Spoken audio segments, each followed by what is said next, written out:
So, Mariners. I know it's kind of out of left field, so to speak. But the Mariners are doing great. I just have to throw it out there at the beginning. We're both Seattleites. We're both Seattle sports lovers. Yes. And I mean, you tell me your history with the Mariners, Benji. I mean, well, I moved to Seattle, Washington. By the way, for creators listening, there's a reason we're gonna yap about our baseball team here in the Pacific Northwest. But I moved here in 1995. The last time they really had this type of buzz. Okay. Yeah. Ken Griffey Jr. We're going towards a World Series, but there's a lot of history there, not just with me, but our whole fandom. And so it's a depressing one. It's a dark one. And how does it have anything to do with creator stuff? Well, we're about to tell you, because even though right now there's a lot of excitement around the Mariners again because they're in the playoffs, I'm not even going to say how they're doing. If you know, you know. But there's something very specifically related to YouTube that I think not just Mariners fans, anybody, especially creators, can learn from. And it has to do with a video about the Mariners that got 6.7 million views. And get this, how long? 3-4 hours? 3 hours and 40 minutes. Which is not typical. And in fact, is going to become more typical. Yeah. But its success is based off of everything we talk about on this channel about why creators have the biggest opportunity in front of them. So this was our actual legit way of connecting what we're interested in, which is the Seattle Mariners and YouTube and the strategy that's winning right now on this platform. Yeah, so let me give some context. As Benji said, the Mariners are hot right now. We'll just say that much. And it's a rare thing for Seattle to have a team, especially the Mariners, be hot like this. And a few years ago, when we were in kind of the bottom of the barrel, when we were at the bottom of the depths of our despair when it comes to Seattle sports, I said, Benji, I didn't know you were such a Mariners fan. You should watch this documentary. It's a documentary series on YouTube, made for YouTube, actually, that talks specifically about the Seattle Mariners. And I think I remember you saying like, oh, that's kind of interesting. Like why the Mariners of every team, right? Because again, it had been a very long time since we'd even been to the playoffs, let alone been any type of contender, right? And I said, just give it a chance. Trust me, like if you're into the Mariners, you're going to like this.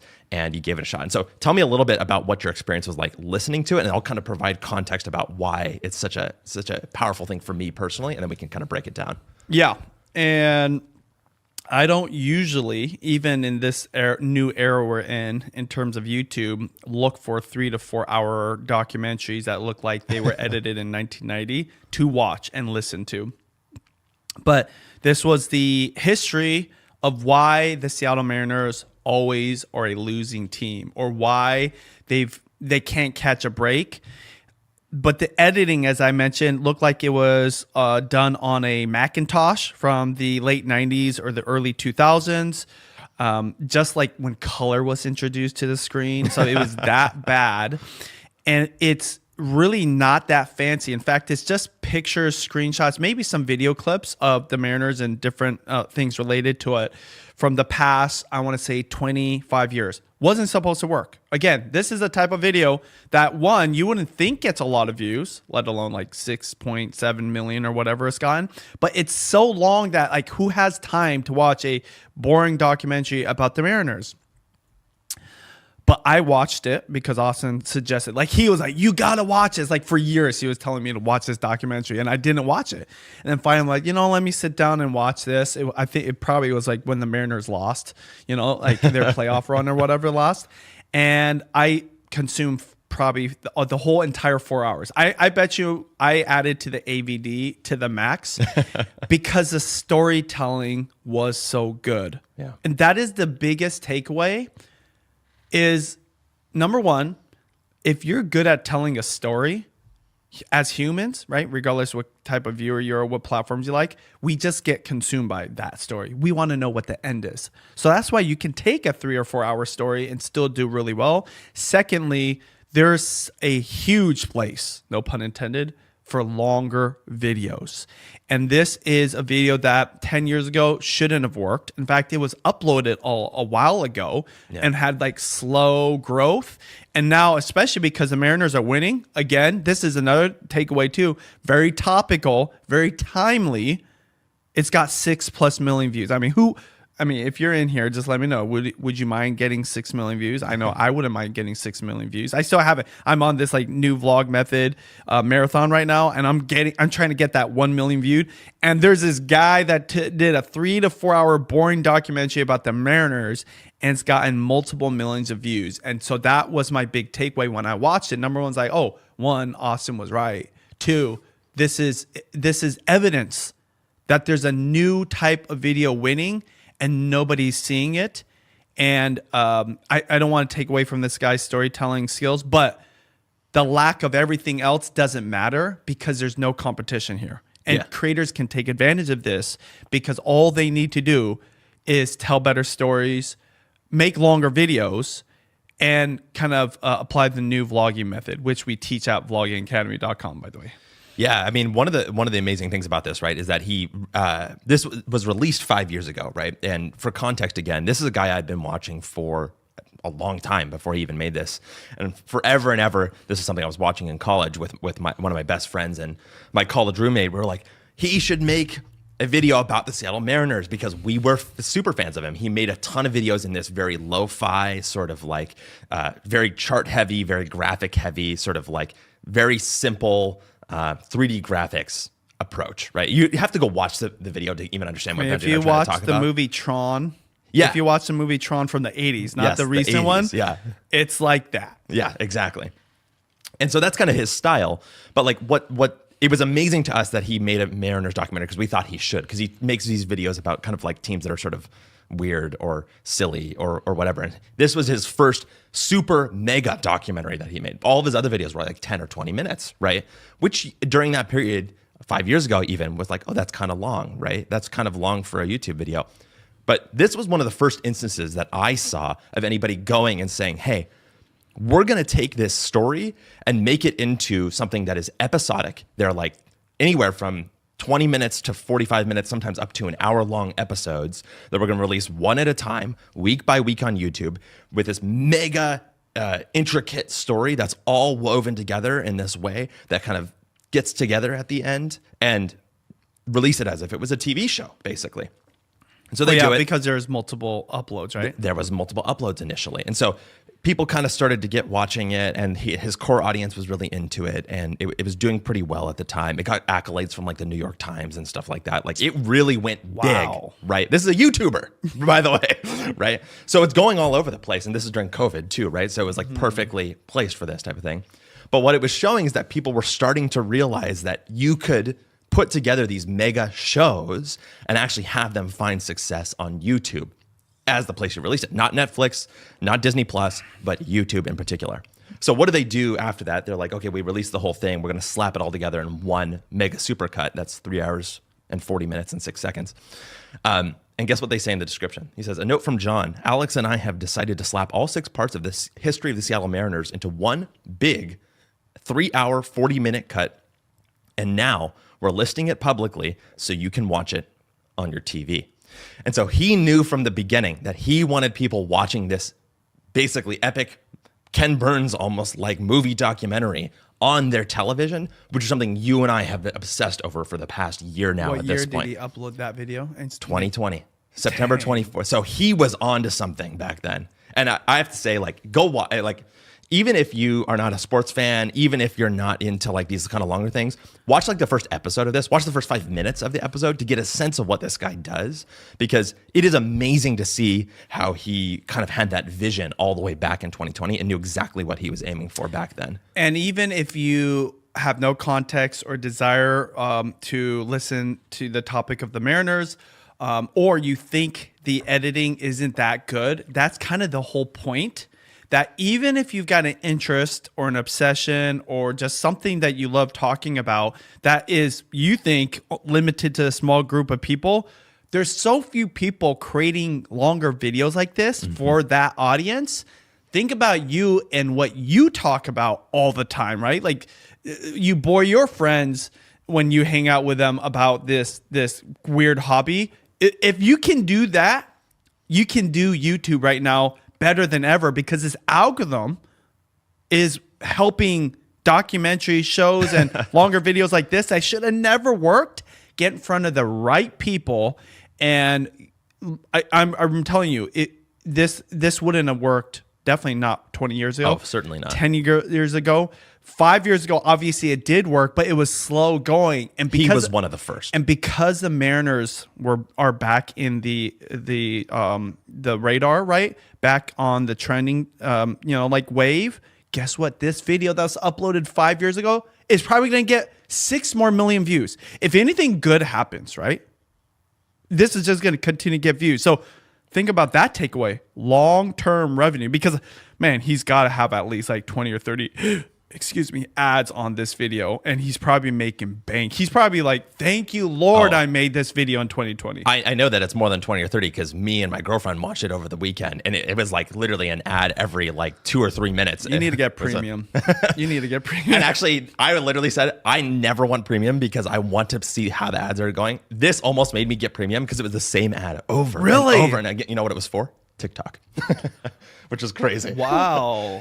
That's a whole other conversation.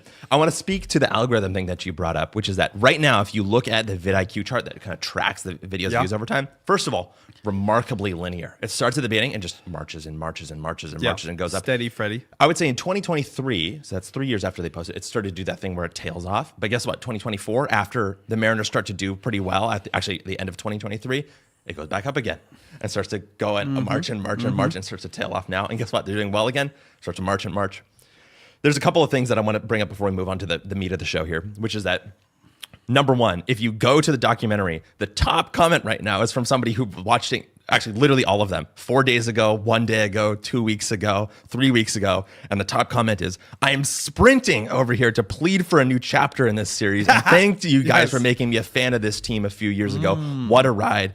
I do need to say, people talking about this, they keep going on. But basically, the point is that he literally became a fan of the Mariners because of this. I don't know where they're from. But if you look across like Twitter or Blue Sky or Mastodon or any of those things like that, I saw like 5 or 6 people who were like, I want the Mariners to win because I watched this one documentary about them 5 years ago. Let's talk about that. Yes. That's so important. It totally is. One thing that Austin introduced to me is a term called the mere exposure effect. And basically it's just from the mere showing up every single day or consistently over a long period of time, you kind of build a connection, okay? The mere exposure effect.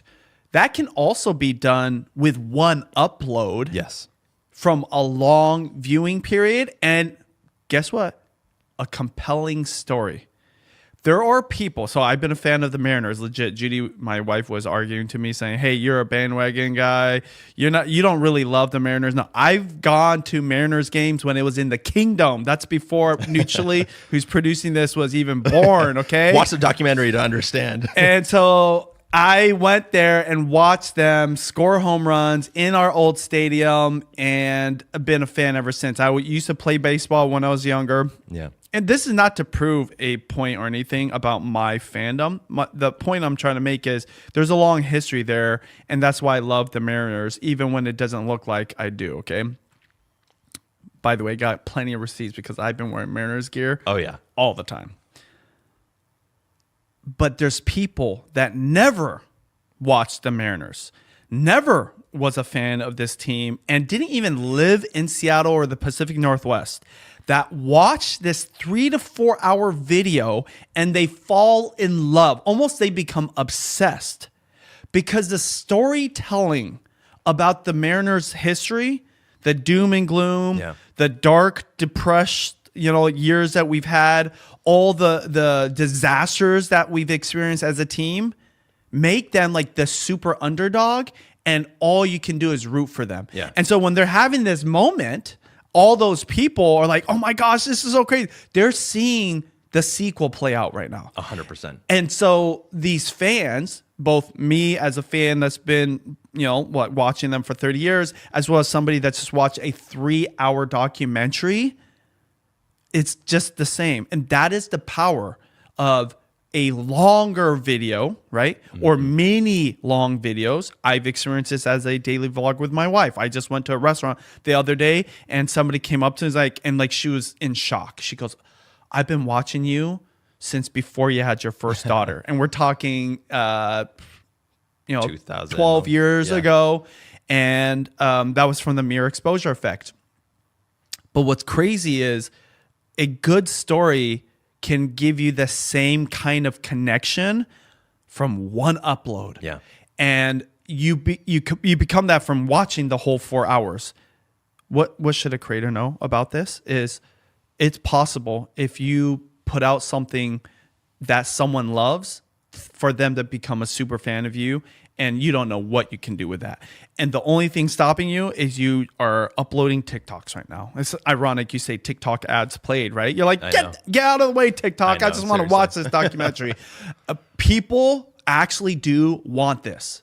The numbers are showing it, okay? So I say all that because the super stardom, the super fandom, that kind of relationship that turns into trust, that is the gold standard for any kind of opportunity related to a creator. It comes from longer form content. And it can even come from one upload. I'm not suggesting try to do 1 4-hour upload and think your life is over and you can retire. But I'm saying it's evidence that this works because there's people that have uploaded thousands of TikToks or short form content that don't even get a tenth of this fandom.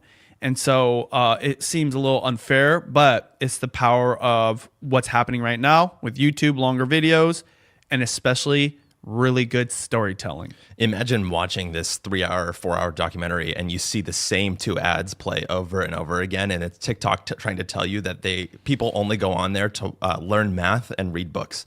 That's literally what they're doing the entire time. Yeah.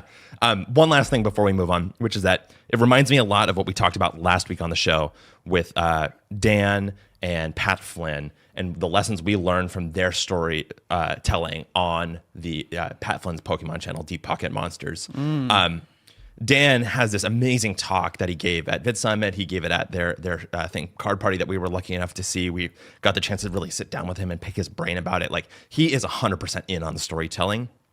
And very similarly, and in a different style than John Boyce here at Secret Base, but in the same sort of approach with storytelling, that you really can get people, A, to fall in love with the people that are on screen when you're telling a fantastic, intricate, beautifully told story, and B, that storytelling itself is the reason why people actually watch these longer videos in the first place. They want to be watching these things, and that you make something that's this long compelling by telling great stories. Which is why I want to bring up Vlogging Academy, which is our course that teaches people how to vlog the new way using your new vlogging method, using the 3 T's of the new vlogging method. Have a theme for your channel. For every video, have a topic or takeaway. And then in the video, tell the right stories, which is that 3rd T that we were talking about. Those 3 things are really the 3 pillars of what you need to get started on YouTube. They're not everything related to YouTube, but one of the things that I love about your method here, Benji, is that you've boiled it down to sort of the bare minimum, the essentials of what you need to be successful on YouTube, and you apply that vlogging style to it. And we've had students who, by the way, never thought they'd be in front of a camera before, never thought they'd be making 10, 20, 30-minute videos before, start to upload and get sometimes tens or hundreds of thousands of views using those 3 T's. And the reason it's working is primarily because they're using those first 2 T's, but especially because they're telling the right stories and they know how to extend the length of those things. Even though this guy didn't take my course, probably didn't ever read my book. Oh, yeah. Or know this Seattle Mariners documentary took advantage of all 3, okay? Number 1, they had a theme for their channel, which is they put out documentaries, right? You said sometimes they're 10 minutes, right? In this case, it was 3 to 4 hours. That is the theme. So the type of people they're trying to connect with are people that like documentaries. Sports documentaries. Yeah. Actually. Okay, that's cool. That's even better, right? A little bit more specific. That's why you recommended to me, because you knew I appreciate documentaries and I love history. Exactly. So that's his theme. That's the first T of the 3 T method of the new vlog method. Okay. Second T, topic and takeaway. Well, guess what? The topic was the history of the Mariners. The takeaway is they're more interesting than you know. Yeah. That is what you get from it. And then the third one is just compelling storytelling. I've been a fan for 30 years, and I would say 90% of that video I didn't even know. Me too. Because there are little things that just pop up in a news report in 2008 that you might see as a fan or watching the cable news, but then it just passes you by. But if you put it part of this epic story that he's telling, it's like, whoa, it's crazy. And so that's the third T, telling stories. You can do this about anything. Okay? And it's not as complicated as telling a 3-hour-long epic mega story about the Seattle Mariners. So if you just follow those three things, like this guy followed it, right? Like without knowing that's what he was doing, and how I apply it to every one of my videos, or my vlogs specifically, you can tap into the magic of the algorithm right now. And it's as easy as having a theme for your channel, knowing who you're targeting, who you're making content for, what type of content, what you want to be, having a topic and takeaway for every single vlog. And then last one is telling stories. Just do that and you'll already be ahead of so many other creators. Obviously, go to vloggingacademy.com or click the link if you're interested in learning and going deep into how we do that and how people like him are taking advantage, more importantly than what I'm teaching, taking advantage of what's happening on YouTube. That is going to be a short window of time to to make this work. Yeah, exactly. Before everyone else figures it out like this guy did in 2020. Yeah, our thanks to the students of Vlogging Academy who support this show. You can go to vloggingacademy.com to learn more.